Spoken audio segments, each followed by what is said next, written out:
Team এই 18,000 কেজির প্লেনটাকে finishing লাইনে নিয়ে যাবে? 3, 2, 1, শুরু করো!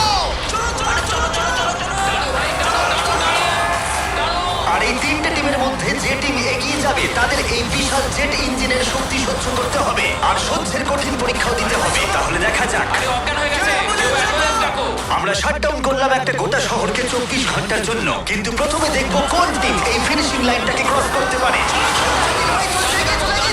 তাড়াতাড়ি! তোমরা